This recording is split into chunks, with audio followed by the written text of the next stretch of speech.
Welcome to VTV prime. Karedu, Amaravati, తాజాగా తిరుపతి కాదేది భూసేకరణకి అనర్హం అన్నట్టుగా సాగుతోంది కూటమి ప్రభుత్వం. రాష్ట్రంలో అనేక సమస్యలు ఉన్నప్పటికీ ఒక పక్క రైతుల సమస్యలు, అలాగే శాంతి భద్రతల సమస్యలు, ఇంకా మెడికల్ కాలేజీలు విషయంలో జరుగుతున్నటువంటి వివాదం, ఇవన్నీ కూడా ఇన్ని సమస్యలు ఉన్నప్పటికీ కూడా వాటన్నిటి నుంచి దృష్టి మళ్లించడానికి అన్నట్టుగా చంద్రబాబు నాయుడు గారు ఎప్పుడు చూసినా భూసేకరణలో నిమగ్నమై ఉంటారు అన్నట్టుగా కరేడు భూముల విషయంలో మనం చూసాము. అది చాలా పెద్ద వివాదం అయింది. తర్వాత అమరావతి మొదటి దశలోనే చాలా పెద్ద ఎత్తున భూసేకరణ, దాదాపు 50,000 ఎకరాలు సేకరించారు. కానీ ఇప్పుడు మళ్ళీ తాజాగా రెండో దశ భూసేకరణ అంటంతో రైతులు కూడా ఎదురు తిరిగిన పరిస్థితి.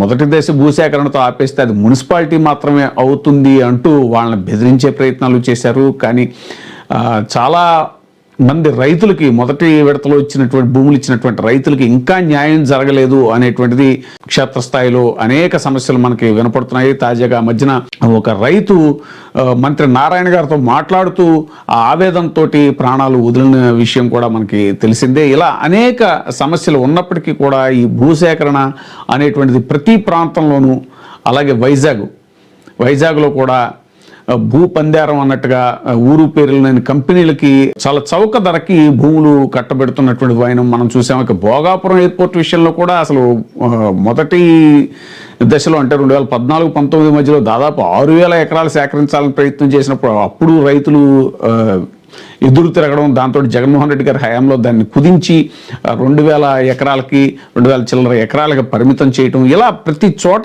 భూసేకరణ పేరు చెప్పి 1,000 ఎకరాలని తమ పరిధిలోకి తీసుకుని అది తమ అనుయాయులకి అలాగే తమకు సంబంధించిన వాళ్ళకి చౌక ధరకి కట్టబెట్టడం అనేటువంటి ధోరణిలో కూటమి ప్రభుత్వం వెళుతూ ఉంది. ఇప్పుడు తాజాగా తిరుపతిలో స్పేస్ సిటీ అనే పేరు మీద దాదాపు 15,000 ఎకరాల భూసేకరణకి స్కెచ్ వేసినట్టుగా తెలుస్తోంది.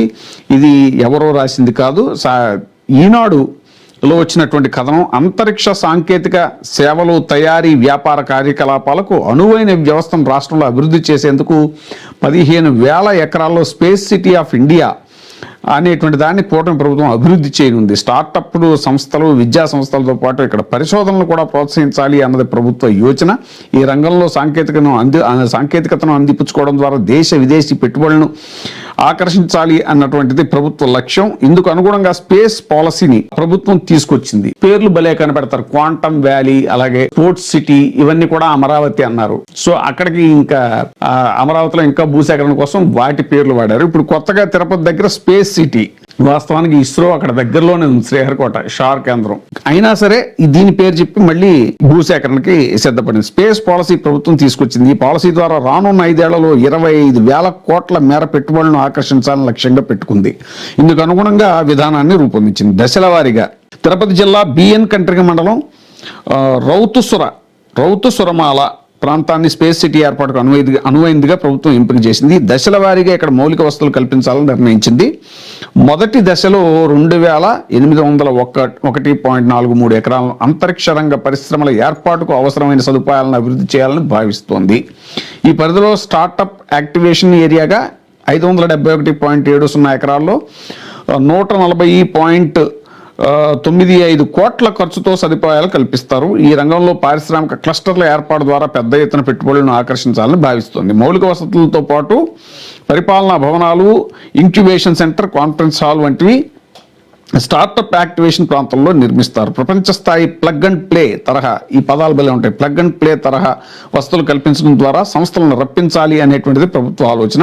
తిరుపతి సమీపంలో ఇప్పటికే ఎలక్ట్రానిక్స్ మ్యానుఫ్యాక్చరింగ్ క్లస్టర్లు, సెమీ కండక్టర్ల తయారీ పరిశ్రమలకు ఇప్పటికే అనుమతులు ఇచ్చింది. వాటికి దగ్గరలోనే స్పేస్ సిటీ ఏర్పాటు కానుంది. స్పేస్ సిటీ ఏర్పాటు చేసే ప్రాంతానికి రవాణా సేవలు అందుబాటులో ఉండేలా ప్రభుత్వం జాగ్రత్తలు తీసుకుంటుంది. ప్రతిపాదించిన ప్రాంతం జాతీయ, రాష్ట్ర రహదారులు, రైల్వే లైన్కు దగ్గరగా ఉంది.